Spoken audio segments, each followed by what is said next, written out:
the story of this one is you can't send a starter out in the SEC and not have him get an out.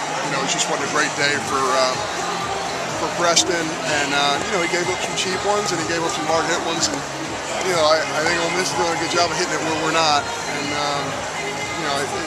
we just need to do we got to have a better start than that on a Friday in the Southeastern Conference. But we had two guys go out there today that have a ton of SEC experience in Preston Brown and Ross Mitchell, and we just they weren't able to do the things that we needed them to do today. They had a tough day, so hopefully we can get some guys to pitch a little bit better for us. And certainly the story of our club right now is Dakota's pitching at a high level, and Zach Houston is.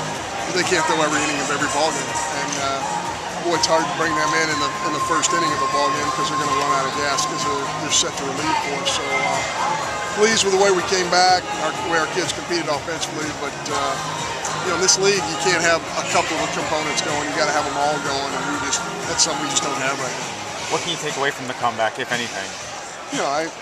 I'll tell you what I come back with. We got a third baseman who literally cannot move on his knee. We got a catcher who can't feel his left hand. And we got a DH today whose ankle is almost, destroyed. He can barely run on it, and these kids are still competing their hearts out. And that tells me that we got something going right, that they don't ever quit. They just keep competing. It's not good enough right now, but they take pretty seriously what's on their chest, and that's Mississippi State. So, I think that's a positive, and I think the biggest positive, too, is the way Dakota has suddenly thrown the ball over the last 2 weeks, along with Zach Houston. Are Dakota and Houston be available tomorrow?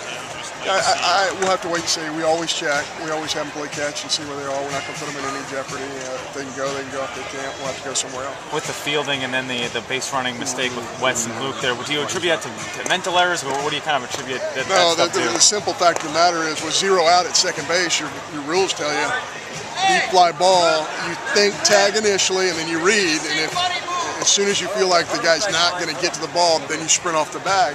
The guy who's trying to make that judgment right there is Luke, and Luke can't move his feet. So he takes 2 steps back to the bag, and then he tries to recover. Well, a runner on first is already standing on top of him, Wes, and we got nowhere to go. The fastest guy on our team's at home plate, and he runs up there. So if Luke is healthy and he's normal, he's going to recover and score easily, but he just can't move, and our other guys ran up on him. It shouldn't happen, but really Luke read it correctly. Your first 2 steps have to be in tag position, and you read from there with 0 out. With 1 out, you get off as far as you can, and then you have late tag. And his feet weren't able, his ankle was not able to let him do what he wanted to do. So we're either going to get him thrown out at the plate or we're going to get West thrown out at third. So we made him throw the ball all the way to the plate. Do you think about pinch running for Reynolds in that situation? Do you want to leave his bat in the line? Well, when you're that far down and you know you're going to have another at-bat, it's hard to take him out. What is he? I don't even know. What is he, 16 for the last 23? When somebody's doing that, it's kind of hard to take him out of the lineup. Is third base just going to be a day-to-day matchup type of thing? It's really going to be a health situation. There's no doubt. Britton's our best defender on the infield, period. We've just not been able to get a whole lot of him out of him this year because of his knee. His knee was hurt before the year, and then he re-injured it at Kentucky, and it's just a tough deal.